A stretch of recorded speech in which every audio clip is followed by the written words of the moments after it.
programa do Jô de hoje eu vou conversar com um cantor egípcio de pai austríaco, mãe síria, que canta em francês. No Brasil, Gilbert. Converso também com um especialista na civilização maia, o historiador Marcelo Lambert. Fiquem de olho que é logo depois do Jornal da Globo. Até já.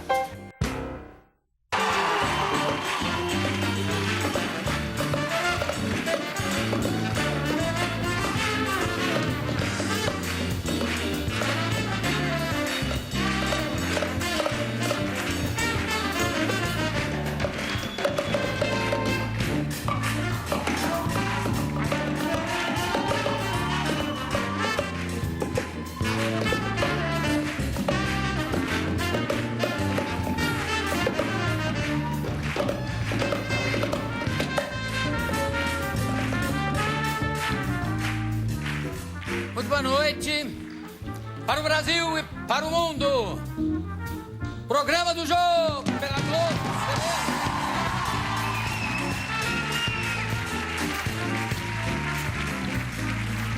Contando sempre com o Nefelibata, Ira e o Sesteto.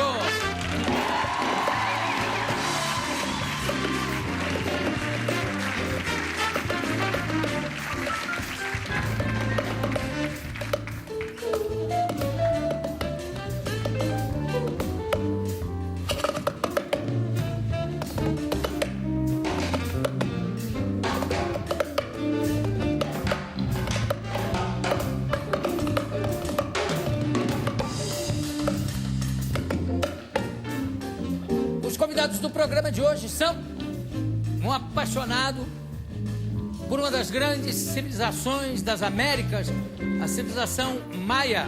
É o historiador Marcelo Lambert.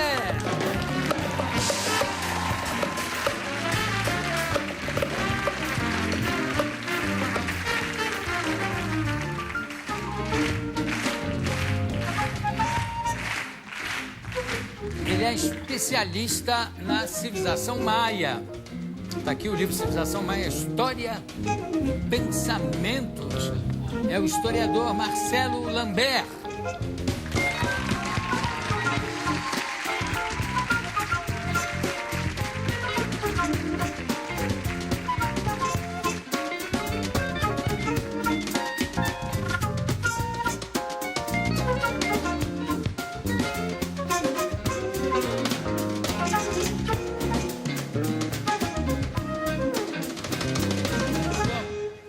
Gilbert e Lambert. Você é filho de francês? Ascendência francesa. Muito lá em cima? Neto, vô, meus avós. Vô. Isso é. Seu avô Próximos. fazia 21 também? Não. Os maias falam sobre o dia 21, né? Acho que nós vamos falar um pouco sobre isso. Nossa, vamos falar muito sobre isso. Não a posição, mas o dia. Já me ligaram para saber o que você vai fazer no dia do fim do mundo. Eu falo, dieta. Todo mundo quer saber onde eu vou estar, né? É, como... A pergunta agora, onde eu vou estar? Onde vou... Pois é, porque isso Acho que deve todo ser mundo quer muito estar junto, né? importante. Porque acho que eu vou saber onde que isso vai acontecer. Eu estou achando seu sapato, seu tênis muito bonito. Obrigado. É, bonito mesmo. No dia do fim do mundo, você vai estar usando esse sapato? Olha, eu acho que não. Há muita gente preocupada por causa do calendário maia. Mas, realmente, não há motivo para pânico, né? Porque essa história do calendário é um calendário que tem vários ciclos, não é isso? Como é Bom, que é? Conta tudo. sobre a perspectiva da civilização maia, o calendário ele é cíclico, ou seja, ele começo, meio, fim, início de um novo ciclo. E até um dado muito importante, os maias eles tinham vários calendários circulares e calendários lineares. O calendário que vai terminar e que vai começar um novo ciclo é o que nós chamamos de conta longa. Então, é um calendário de 5.125 dias, que inclusive a data de 21 de dezembro de 2012 ainda está no campo da subjetividade, porque existe a possibilidade de outros cálculos, né? E aí esse calendário de 5.125 anos termina em 21 de dezembro e começa um novo ciclo, que seria esse calendário de conta longa. Nesses calendários são levados em conta feriados? Maia tinha feriado? Ih, hoje não vou lá. Não, feriado não. O que tinha era esse calendário, todos os calendários, eles eram feitos com determinado objetivo religioso, ligado à agricultura, ligado à dinâmica social. Então, o calendário ele tinha um sentido, porque os maias eles eram aficionados pelo tempo. Os maias eles adoravam discutir, pensar o tempo, né? E não havia essa ideia de feriado, né? Na verdade, no final de um dos calendários que nós chamamos de Raab, que é de 365 dias, que inclusive é um dos mais perfeitos, né? Ele foi apenas superado pelo calendário absoluto astronômico, de tamanha sua perfeição. E esse calendário, no final, ele tem um período de 5 dias, que nós chamamos de Iuaeb, que seria um período de presságios. 5 dias tensos, 5 dias perigosos, onde várias profecias eram realizadas. Por exemplo? Bom, profecias ligadas, porque os maias eles eram compostos por cidades-estado. Então, no ápice da civilização, eles chegaram a ter quase 50 cidades-estado espalhados pela península do Yucatán e parte da América Central. Por isso, quer dizer, um pouco também semelhante às cidades-estado da Grécia Antiga. O modelo de organização social era muito semelhante. Então, eles tinham autonomia militar, autonomia religiosa, administrativa, enfim. E brigavam entre si? Sem dúvida. Inclusive, uma das teorias, uma das mais interessantes sobre o colapso da civilização, talvez seja o fato de guerras entre cidades-estado, né? Então, essa situação de cidade-estado, ela colocava uma necessidade dentro de cada uma dessas cidades, Palenque, Oxmal, enfim, tinham várias, de profecias para aquela cidade. Profecias ligadas à agricultura, à sociedade, ao modo de vida, porque a criança ela nascia, no momento do nascimento, essa criança já recebia uma gama enorme de profecias, que inclusive já ia determinar o futuro dessa criança. E quem é que fazia essas profecias? Bom, dentro da estrutura, eles tinham sacerdotes, né? Homens ligados à questão religiosa. Esses homens eles faziam, inclusive aquele que fazia as profecias, eram pessoas que tinham um status enorme dentro da sociedade, porque, em tese, ele que trazia as grandes respostas, né? Mais as grandes respostas do que as grandes perguntas? Eu acredito que as duas coisas. Porque esse homem, além de atender uma necessidade real daquela sociedade, por exemplo, precisamos de chuva, né? Precisamos de uma colheita adequada. Então, ele fazia profecias no âmbito da cidade-estado, ou seja, para atender toda a população, como também faziam rituais para atender interesses individuais dentro da sociedade. Agora, como é que funcionava a credibilidade desses sacerdotes? Por exemplo, não, vai chover, semana que vem vai cair um temporal, não caía. Isso afetava a credibilidade? Olha, ou ele tinha um jeito de dizer, não, é porque vocês não merecem? Como é? Jogava a culpa sempre nos outros? O que é importante, Jô, é dizer o seguinte: a sociedade maia, a civilização maia, era uma civilização ritual. Todo o universo, toda a mentalidade, toda a filosofia dessa civilização era ritualística. Então, a fala desses homens, desses sacerdotes, tinha um peso absoluto na sociedade, né? Inclusive, uma das teorias que eu defendo sobre o colapso é uma profunda crise de fé, que a civilização foi abatida, por conta de vários problemas. Por exemplo, crises ambientais, que nós acreditamos que eles viveram, guerras entre cidades e estado, talvez pestilências, isso não é provado ainda. E falsas profecias. E é claro, e essas profecias que acabavam, na verdade, não atendendo a necessidade daquele povo, porque o povo precisava de agricultura, precisava de colheita. E se não chovesse, se não tivesse a água adequada, não só para a agricultura, como para todas as atividades, sem dúvida nenhuma que a fala desse sacerdote entrava em crise. Agora, e essa ruptura é muito séria. Marcelo, a gente sabe que se você colocar o Japão medieval e a mesma época na civilização asteca, antes de ser dizimada pelos espanhóis, pelo Cortés, a civilização asteca, naquela Idade Média, tá? Século XIII Era para frente. mais adiantada do que a Idade Média do Japão. Sim. Mas muito mais adiantada. Sim. Então, o negócio aí, você começa a fazer conjecturas. Caso não houvesse a invasão dos espanhóis, provavelmente hoje a televisão estaria sendo feita mais no México do que no Japão. Sim. Né? Por causa exatamente desse desenvolvimento. No caso da civilização maia, em que ponto estava a civilização maia nessa época? Por volta de 1300, 1400? Olha, 1300 ela já colapsou. O ápice da civilização maia, que nós chamamos de período clássico, foi por volta de 250 a 900 da nossa era. Não, porque já cortei já é 1600, né? A partir de 1492, mas ele vai chegar mais precisamente... no Japão só. 1519 é quando efetivamente os espanhóis eles vão ocupar a América. Não sei, porque a gente embananou datas aqui falando em 1300, Isso. pensando na Idade Média Europa. Agora, seria em relação aos astecas. Já os maias são anteriores. Aos japoneses. Isso. Mas o ápice da civilização maia foi antes? Antes. E qual foi esse ápice? O que eles tinham conseguido? Que, inclusive, torna a civilização mais incrível. Por quê? O zero, por exemplo, os maias já usavam nos seus cálculos astronômicos. Na arquitetura, na construção, eles também já usavam uma série de regras matemáticas que nós vamos ter isso muito depois. O zero na Europa, ele vai ser inserido por volta do século XIII. Os maias, eles já usavam o zero em 200 depois de Cristo aqui na América. O cosmos, eles esquadrinharam. O conhecimento astronômico, as cidades... Qual era a metodologia? Observação, óbvio, né? Mas nós não temos dados documentais, históricos, que nos remetam a uma compreensão total do fato. Não tem, quer dizer, não tem... Tem uma linguagem, né?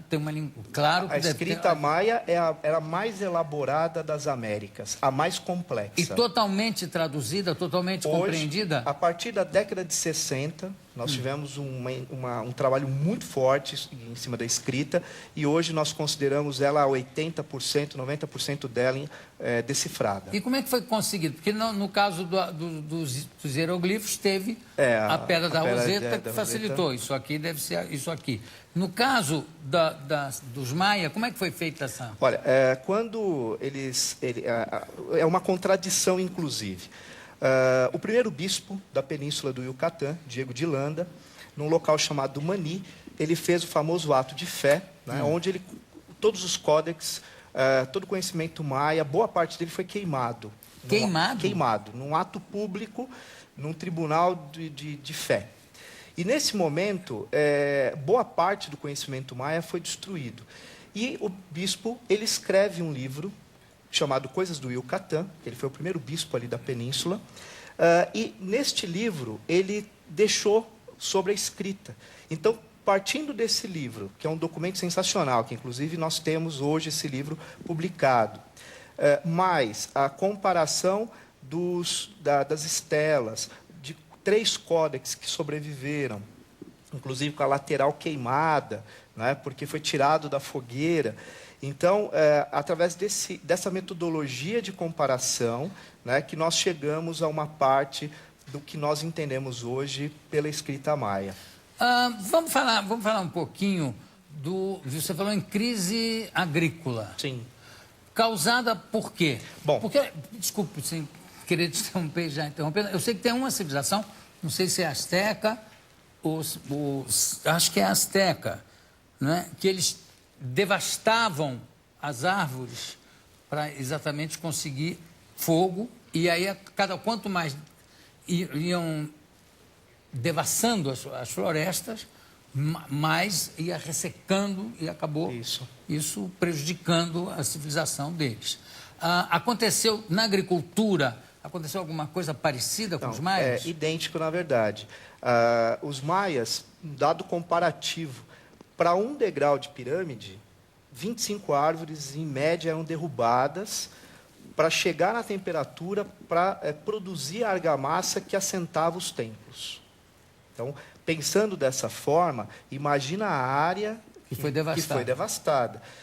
E mais, quando a gente pensa em agricultura, a gente sempre pensa que essa agricultura ela vai abastecer alguém, uma população, um grupo humano, enfim. Claro. A população maia ela cresce, principalmente no período clássico. A partir do ano 300, 400, a população maia ela vai ter uma explosão. E essa agricultura, ela precisava de mais áreas, né?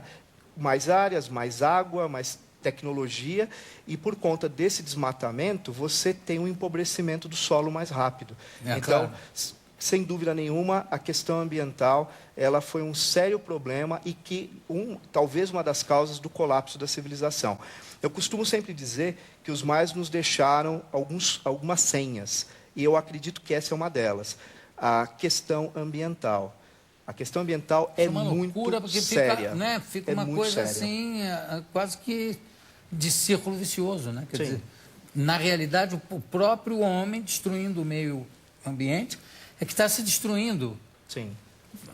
Quer dizer, Maia, Inca, provavelmente já Astecas... A África tivemos também modelos semelhantes na Ásia.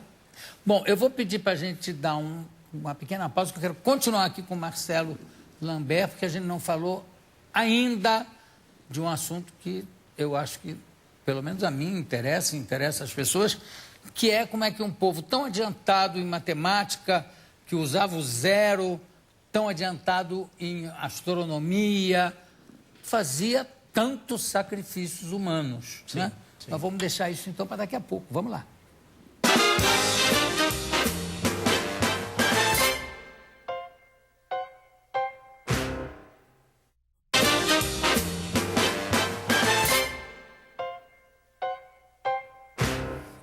Continuo tendo aqui ao meu lado o Marcelo Lambert. Já tive o Gilberto, agora estou com o Lambert. E falando agora dos sacrifícios humanos. Era uma coisa de uma violência... Muito. E como é que é? Levavam as crianças para ver? Olha, vamos descer... Hoje vão arrancar um coração de um...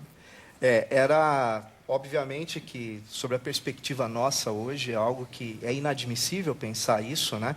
Mas é claro que compreender o outro é um processo que a gente tem que se despir do mundo que vivemos hoje para tentar entender esse processo histórico, que no caso aí os sacrifícios, não só dos maias, mas astecas, incas e outras civilizações do mundo praticavam isso, né? E a prática ritualística do sacrifício era algo que estava vinculado a uma forte religião, né? Por exemplo, a garota que era sacrificada para o deus da fertilidade, ou que é Shaka, ou Como era o nome dele? Shaka, Shaka. ou que era o deus da chuva também, o deus guerreiro, que é Shekmal, que às vezes o guerreiro tinha o jogo de bola, que é tradicional esse jogo na civilização maia, que na verdade a bola eles acreditavam que era o movimento do cosmos, né, dos planetas, principalmente de Vênus, que eles conheciam o movimento de rotação, translação de Vênus, os movimentos da Terra, os movimentos da Lua.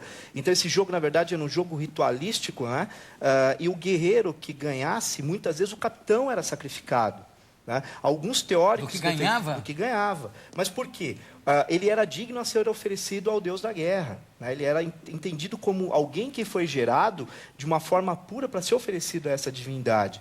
E no caso da garota, a mesma coisa. Agora, o que tem que ser entendido é que esses rituais, na verdade, não eram aleatórios, não que eles eram corretos, óbvio, como eu disse no início. Mas eles eram pautados dentro de um princípio de necessidade. Então, era sazonal. Ou seja, a civilização ela necessitava de chuva. Então, eles faziam rituais para o deus da chuva. Então, era sempre vinculado a uma necessidade física e uma necessidade que o Ahalkin, que era o rei sacerdote, ele tinha naquele determinado momento. Mas a pessoa que era oferecida, ela também se oferecia ou era meio na marra? Algumas eram preparadas e outros não. Outros eram guerreiros. Unidunite salamemingue. Você é? Tem um local na região de Chiapas, uma cidade, uma zona arqueológica chamada Bonampak, tem uns murais dentro do templo dos murais, onde tem o sacrifício de uma criança. Essa criança era filho de um outro rei sacerdote, de uma outra cidade-estado. Então, na verdade, ele foi sequestrado e ele foi sacrificado ali como uma forma de poder. Aliás, a então, pergunta, havia isso também. Para completar a pergunta, o sacrifício era sempre feito com os adversários, com os inimigos? Não necessariamente. Às vezes, havia garotas que eram preparadas, né? Garotas virgens que eram preparadas para ser oferecida também para a deusa da fertilidade. Ou seja, tanto fora... Um ritual de sangramento? Olha, o sangramento, basicamente, ele acontecia com focos e interesses diferentes, mas tinha um ritual que o Arauquim fazia, que era o seguinte: ele perfurava a orelha, ele perfurava a língua e o pênis. E ele sangrava sobre uma vasilha com um tipo de um papel que eles faziam, que inclusive até hoje esse conhecimento existe, e depois eles botavam fogo. E eles acreditavam que a fumaça que saía desse recipiente era um deus chamado Kukulkan, muitas vezes, e era um oráculo. Então, esse sacerdote, até em transe, ele dialogava com essa fumaça. E ali ele acreditava que viria informações. Agora, tem um porquê de ser orelha, língua e pênis. A orelha é para poder escutar os deuses. A língua é para poder falar com os deuses. Os dentes para morder a língua. E o pênis é para fertilizar a terra, e porque eles acreditavam, como no Popol Vuh, que é a Bíblia das Américas, né, que é o livro sagrado dos maias, a civilização, eles acreditavam na cosmogonia, que essa civilização ela veio do sangramento dos deuses, e esse sangue misturado com a terra formou uma massa que formou os seres humanos. Isso é engraçado, porque aí tem, em várias religiões, tem esse negócio de ter o primeiro homem e a primeira mulher. Muitas semelhanças. Né? É incrível. Agora, no caso dos sacrifícios, eu sei que, por exemplo, os sacerdotes astecas, por exemplo, eles levavam, era uma coisa tão levada, tão a sério, que eles não se lavavam mais. Então, os cabelos ficavam cobertos de sangue e chegavam a aparecer estátuas, chegavam a aparecer de pedra o cabelo, por causa do sangue coagulado que ia se acumulando através dos anos e por causa do sangue das vítimas. No caso, acontecia a mesma coisa com os maias? Os sacerdotes também tinham esse comportamento? Olha, Jô, para os maias, o sangue era energia vital. Só que eles não entendiam, era vital, era energia, eles entendiam isso como energia. Era uma substância vital, e essa substância, ela que trazia vida, ela que pulsava toda a energia criadora no corpo do ser humano. Né? Por isso que a ideia do sangramento, para que essa energia vital ela pudesse, por exemplo, cair no solo e vivificar a terra, para que essa terra brotasse. Mas não havia, a medicina, olha, não era das ciências mais envolvidas. Até temos alguns indícios. Por exemplo? Agora, por exemplo, a gente pode cair mais nos incas, que já tinha trepanação, por exemplo, que é a cirurgia lá de não, mas crânio. Especificamente Mas dos maias, nós acreditamos que eles tinham um uso fitoterápico muito intenso, né, muito intenso. Havia um conhecimento muito específico de ervas, raízes, e isso era aplicado no cotidiano. Agora, quanto às cirurgias mais complexas, nós não temos indícios ainda dessa questão. Esses sacrifícios, tinha sacrifício de tirar fora o coração e comer o coração? Não. O que acontecia muito era esse coração, eles perfuravam essa região, tiravam o coração, né, e colocavam esse coração muitas vezes pulsando, né, na verdade tendo reflexos ainda, sobre os deuses ou sobre mesas onde rituais aconteciam. E isso tem a ver com a questão do sangue, tem a ver com a questão da vida. Não, assim, essa característica, nós não temos dados que eu possa afirmar. Então, eu prefiro não afirmar, porque, como eu disse, essa base documental, infelizmente, a maior parte foi perdida. Marcelo, e alimentar, você falou em agricultura, eles basicamente eram vegetarianos ou não? Olha, milho era a base, claro, né? Raízes, algumas raízes, mas é interessante que a carne, a alimentação com carne era muito pequena na civilização. Inclusive, alguns testes, algumas múmias, alguns corpos que foram encontrados, foi identificado problemas nos ossos. Então, provavelmente por falta de carne. Essa é uma questão que se analisa hoje. Então, eles não tinham, a gastronomia maia, não tinha muito essa visão da carne. E leite, falando nisso? Olha, Tomavam leite de algum animal, não? Não, a preocupação que eles tinham com essa questão da alimentação é, mais uma vez, a questão do sagrado. Então, muitos animais, para eles, tinham uma conotação de sagrado. Então, eles não comiam esses animais. Às vezes, eles até ritualizavam, mas não comiam. A gente tem umas imagens aqui que eu acho que a gente está falando e está deixando de mostrar. Eu queria que você comentasse. Tá, esse é exatamente uma foto do mural de Bonampak, que eu havia comentado, né? Essa é uma cena ritualística, onde tem um sacerdote com penas de quetzal, e ali ele está, obviamente, submetendo alguém que foi preso, é um escravo, e provavelmente ele vai ser ritualizado. Ritualizado quer dizer? Sacrificado. Morto. Isso, Sim. isso. Qual é o pássaro que tem ali na cara? O quetzal, que é uma quetzal? ave sagrada para os maias, que tem uma pena muito bonita, os sacerdotes, os reis, eles usavam. Mas então, repara aquela é um pássaro verde. extinto ou ainda Não, existe? existe ainda na região. É Existe. grande, né? É grande, muito bonito. Vamos mais. Bom, aí, né, a gente tem uma coração. representação do coração, como foi falado, né, e é uma cena de ritual. Vamos mais. Isso é um códex, então nós temos aí a escrita maia, né? Nós temos o numeral maia, então um ponto significa 1, o traço embaixo 5, então se tiver um traço mais o ponto em cima, 6. E o 0 ele parece uma concha. E aquelas ilustrações, na verdade, são representações que também faz parte da escrita maia. Agora, as cores estão muito vivas. Foram retocadas nos murais? A primeira imagem, que é Bonampak, ela foi restaurada. Agora, é interessante dizer que o azul maia, até hoje nós não conseguimos chegar na pigmentação exata. E o interessante é que é a única coisa que não desbota, ele não desaparece. É o azul. É o azul. Inclusive na cidade de Bonampak tem um PhD em Química lá, trabalhando e tentando chegar. E ainda não chegou. Não conseguiu chegar. Vamos mais. Aí a representação do calendário, são os dois mais famosos, que é o Tzolk'in e Rabi. Então, do lado direito é o Rabi, que é de 365 dias, e o Tzolk'in do lado esquerdo, que é de 260 dias. Um é santo e o outro era considerado civil. Qual é que era o civil? O civil é do lado direito, que é o Rabi.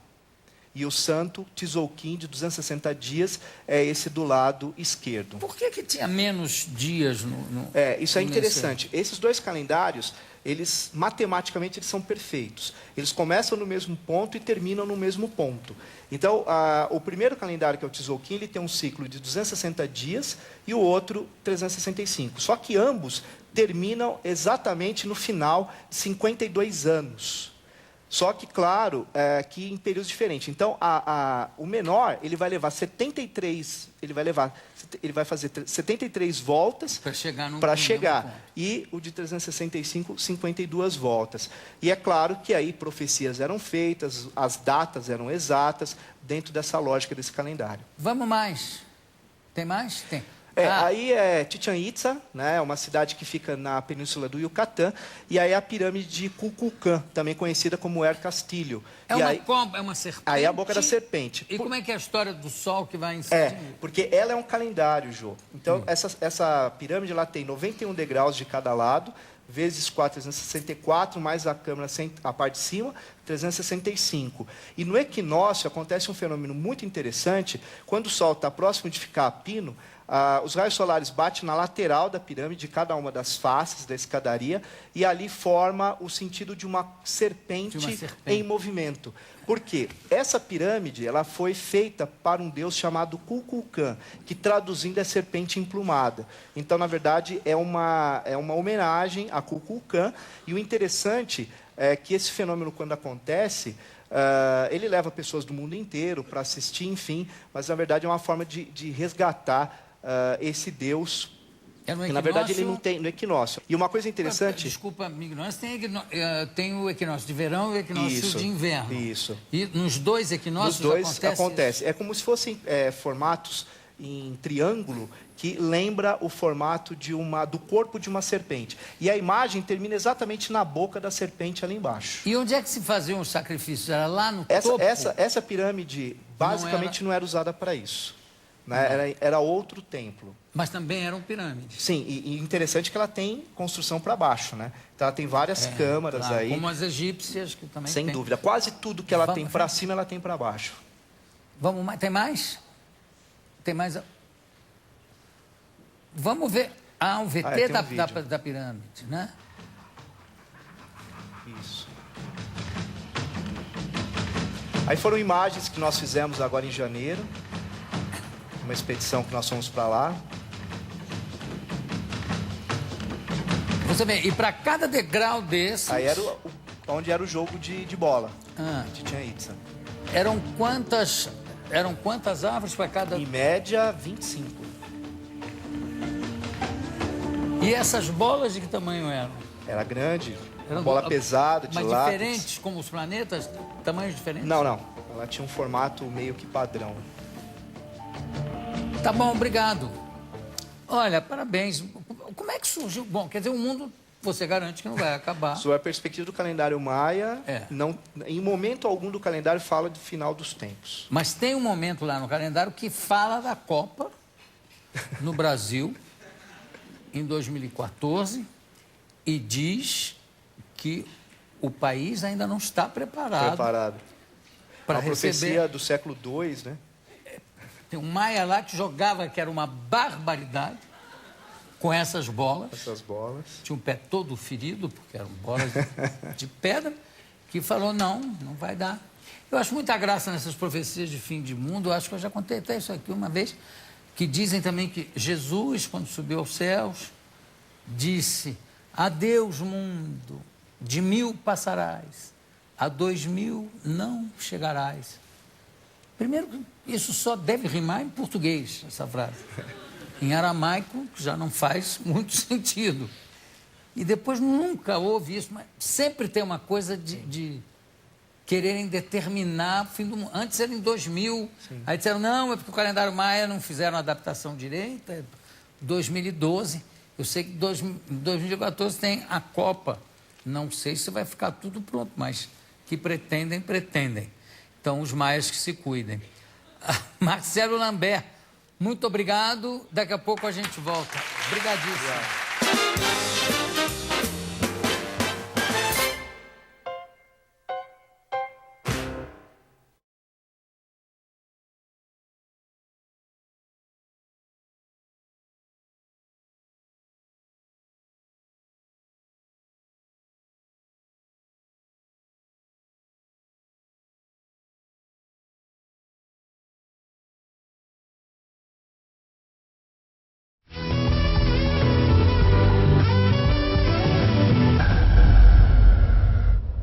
Estamos de volta ao vivo com Manhã Gazeta, são 11 horas e 54 minutos.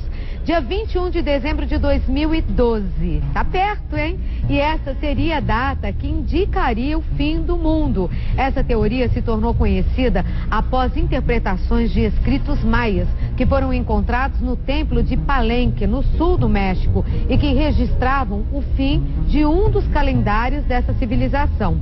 Hollywood também embarcou na onda. Ou quem não viu? O filme 2012, que explora bem, hein, essa ideia, mostrando o final dos tempos em meio a terremotos, tsunamis e outros desastres naturais. Aí algumas imagens do filme. Se você não viu ainda e esse é um assunto que te interessa ou mexe com seu imaginário, eu indico que você pegue numa locadora ou até num canal a pago, está passando, né, 2012, tá bom? Para que você veja.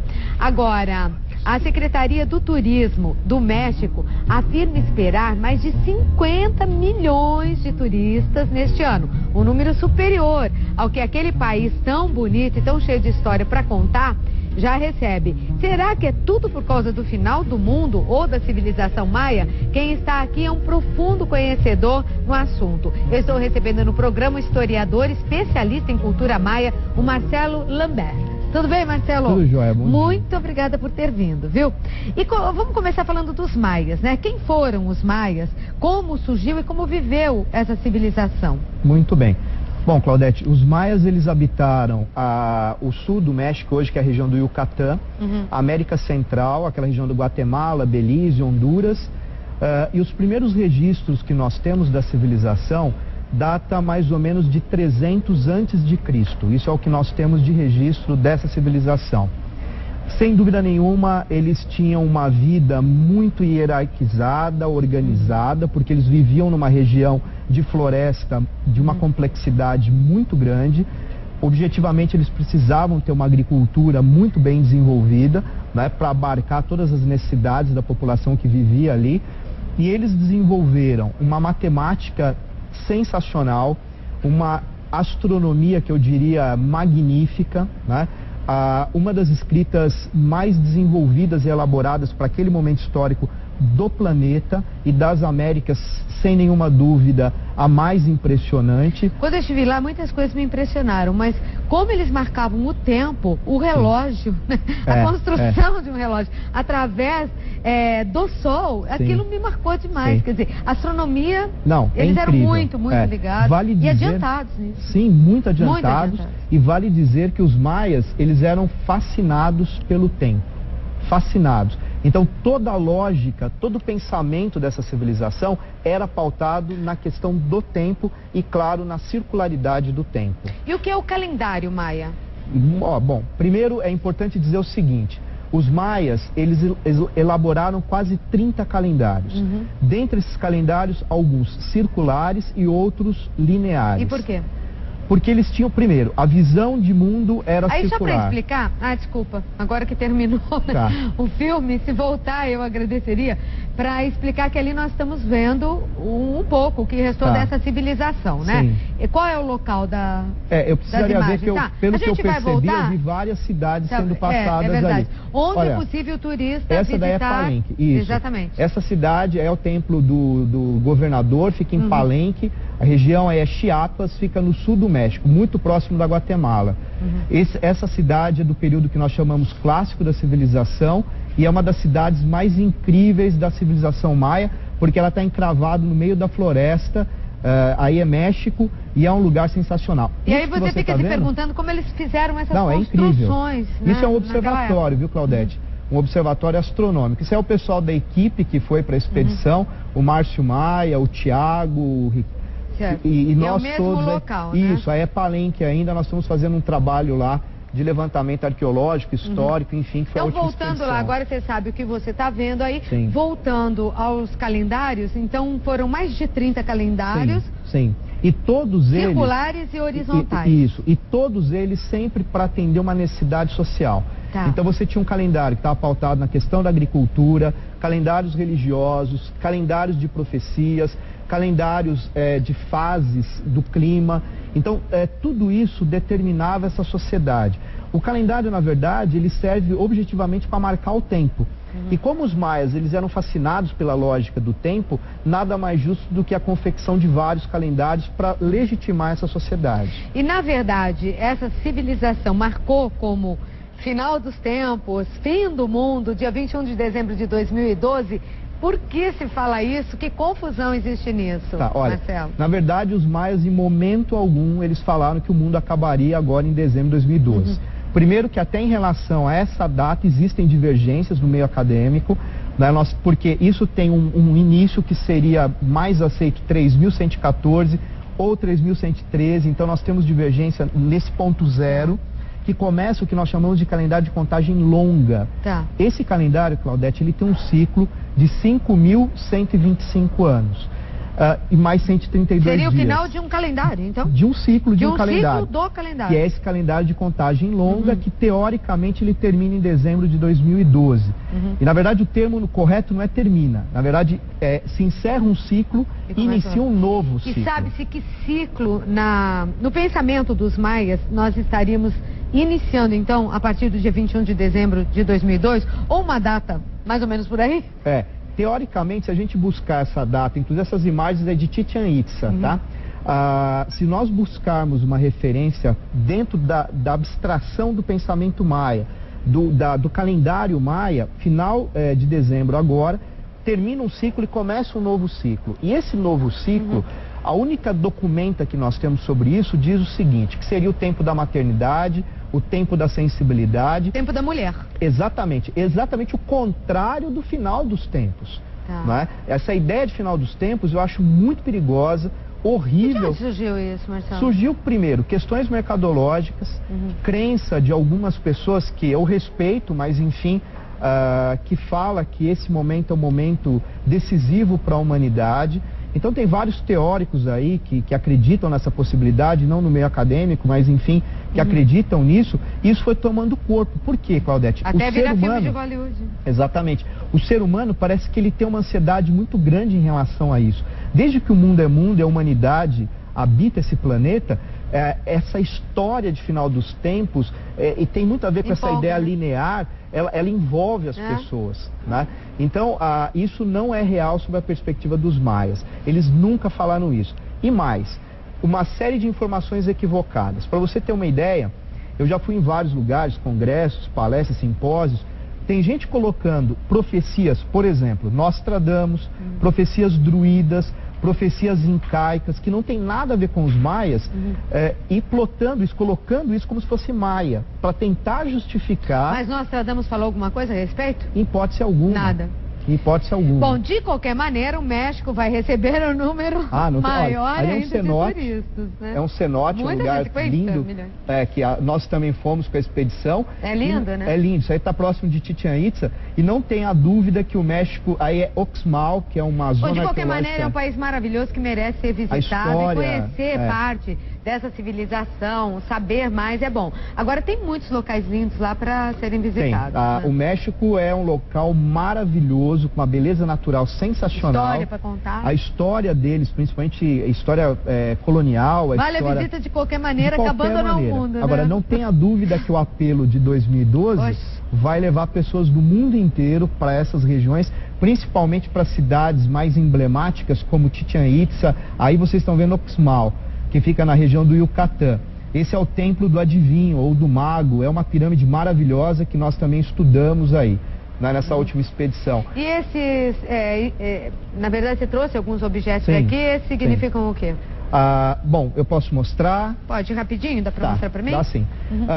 Essa aqui é a representação do calendário maia mesmo. Existe muita confusão. Existe muita confusão com o calendário asteca. Esse é maia, de fato. Esse é o maia. Aqui é a representação de um deus maia também, que eles tinham vários deuses, né? Os maias, vale dizer que eles eram politeístas. Aquela outra placa que vocês estão vendo... aqui. Isso, essa placa ela foi encontrada dentro de um templo, de uma pirâmide em Palenque, Templo das Inscrições. E na verdade isso aqui é a tampa de uma tumba de um rei chamado, que foi um dos principais... chamado Pacal, que foi uma das maiores divindades reis, aí a Halquim da civilização maia. Aquela outra placa é uma placa que celebra o coroamento de Pacal, e essa placa ela é uma cena de um ritual de sacrifício que os maias praticavam. Essa placa, o original dela foi encontrado em ouro, né? Boa parte desse material foi encontrado assim. E depois reproduzido. Exatamente. Agora, Marcelo, quem quiser saber mais sobre civilização maia, você tem um site que você pode deixar aqui pra gente? Tenho. É www.marcelolambert.com. Tá, ok. Então lá tem aliás, linda essa tua camiseta. Essa daqui é exatamente aquela placa. Muito bonita. Especialmente eu vim para mostrar... Yucatán, né? Isso aqui Yucatán, fica... México. De qualquer maneira, olha, vale uma visita. O México é um país maravilhoso. Vá e você vai conhecer mais sobre essa civilização.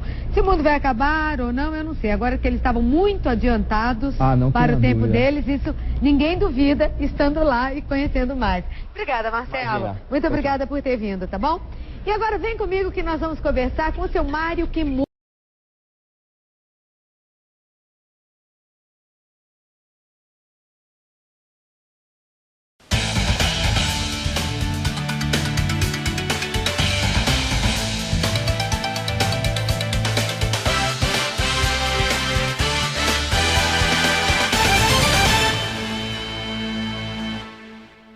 Os sobrevivencialistas pensam em tudo para sofrer o menos possível com as tragédias. Onde será que eles guardam alimentos essenciais?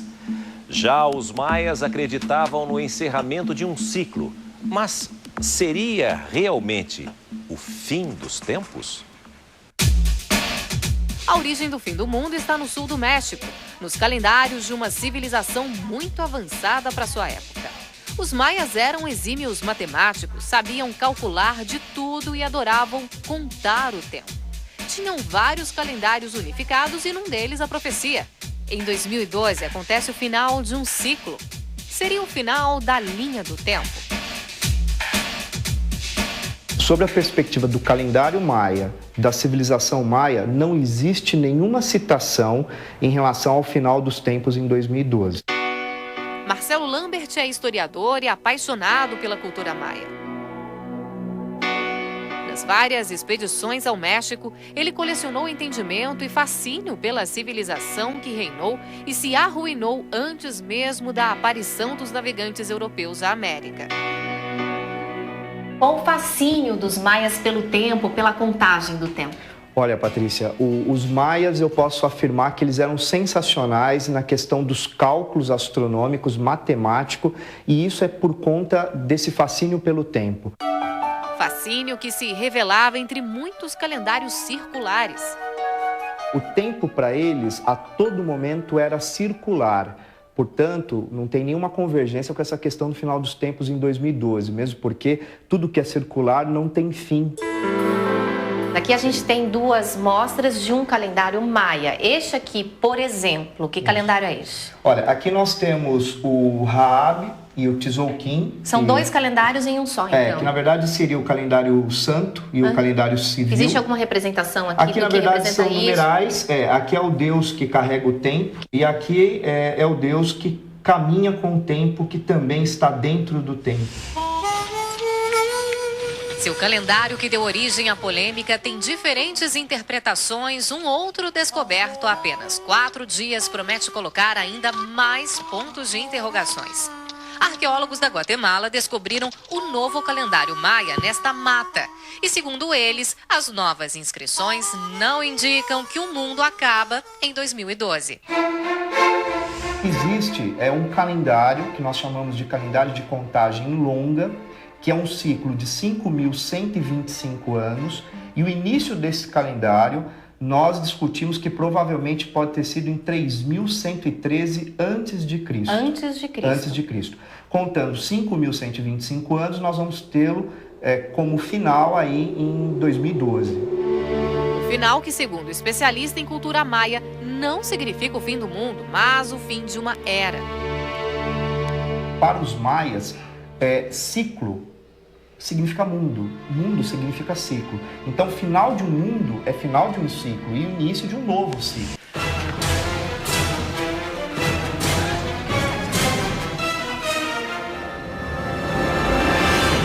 Se o fim do mundo um dia vai chegar ou não, será sempre um mistério. Até lá, o jeito é se reinventar, respeitar a nave, fazer a manutenção. Que viagem imprevisível. Vai ver, é aí que está a graça. Mas uma coisa sabemos, tudo termina. Tudo. Oh, criança, isso é só o fim. Isso é só o fim. Atenção, Brasil. Vamos falar de um assunto sério. Desliga para mim, Rubão, faz favor. Vamos falar de um assunto sério. Segundo um oriental místico, querido, senta ali um pouquinho para mim, isso, faz favor, senta aqui um pouquinho para mim, vem cá, senta aqui quietinho, isso, muito obrigado, você é 10, fica aí quietinho, vocês também, tá?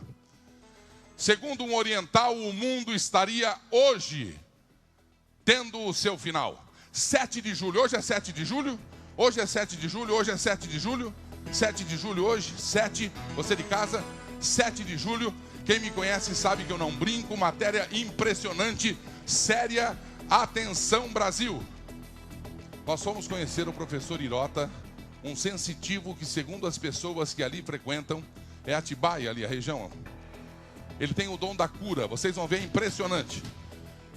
De repente, durante o depoimento do Dr. Hirota, ele afirma para o câmera e para o repórter que o fim do mundo começaria hoje, dia 7 de julho.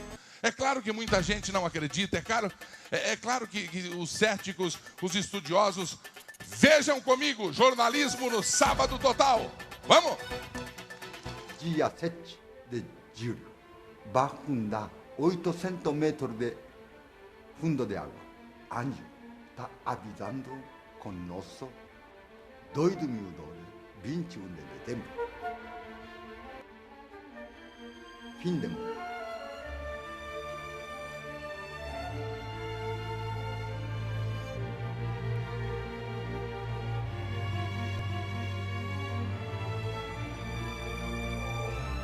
Neste fim de semana que estamos gravando essa matéria, é a última oportunidade das pessoas se consultarem com o professor aqui em Atibaia. O motivo? Um aviso, uma visão catastrófica que ele teve e que provocou a decisão de mudar de cidade. Eu vou Goiás, porque dia 7 de julho vai rachar a terra, vai afundar 800 metros de fundo de água aqui. Então, antes de rachar a terra, eu estava avisando. Que dia será isso, professor? Dia 7 de julho. Vocês precisam entender, porque eu estou largando. Precisam entender. Profecia, profeta de Maia, Nostradamus, está avisado um ano de água.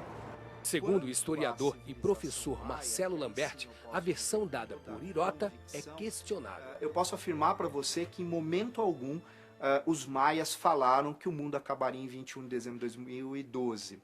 Muito menos existe alguma citação em termos de documento, seja através de códex, que eram os antigos livros maia, ou monumentos, pirâmides, templos, que tem algum tipo de citação categórica afirmando que o mundo acabaria em 21 de dezembro de 2012. E o que acham os seguidores do professor Hirota? Acredito que tudo que ele fala tem um fundamento, né? A gente sente a energia quando entra aqui, você sente a energia positiva, né? Então acredito sim no que ele fala. Pessoalmente eu sou um pouco descrente a esse respeito. Eu não acredito muito, né? Eu acho que ninguém acordou para ver ainda, porque se acordarem todo mundo para ver tudo que está acontecendo em geral nesse planeta, é o fim do mundo já, não tem como. Você não vê nada de bom, é só coisa ruim. Todos nós queremos um mundo melhor, um mundo mais justo, um mundo mais equilibrado. E essa perspectiva apocalíptica é a possibilidade do novo. Já se falam em Armagedon, essas coisas, e basicamente é isso, né? Calendário maia. Os maias eles tinham vários calendários, chegaram a ter quase 30. Um deles, que é o que está sendo usado para a teoria de 2012, é o que nós chamamos de contagem longa. Esse tem um ciclo de 5.125 anos e completa esse ciclo que nós chamamos de contagem longa. O final dele vai ser em 21 de dezembro de 2012. Termina no dia 21 e começa um novo ciclo. Para entender bem, para os maias tudo era circular, portanto não tem fim. Então não cabe o final dos tempos. E lembrando que para os maias, mundo significava ciclo. Então final de ciclo é final de um mundo para o começo de um novo mundo. Portanto não tem fim. Brasil, 2/3 vai afundar. São Paulo acaba, maioria acaba tudo. Chile, Argentina, Peru, tudo acaba. Tudo acaba. O que você mais faz? É sonhar. É acreditar que você vai ser um profissional, que você vai ter uma vida legal, que você vai ser feliz. E a partir do momento que você tira isso das pessoas, você tira o amanhã. É tirar a possibilidade do sonho. Portanto, a minha vida não vai passar a ter sentido. Eu tenho muito medo do que isso pode produzir socialmente e também no indivíduo. Síndromes, depressão, síndrome do pânico e assim vai.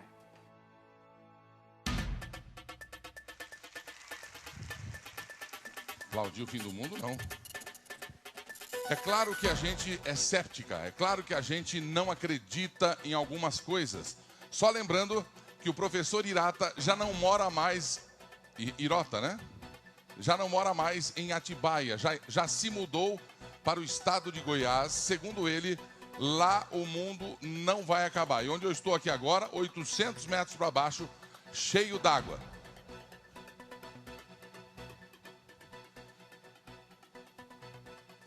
Se você começar a sentir o pé molhado aí, você me liga aqui para eu sair correndo também, velho.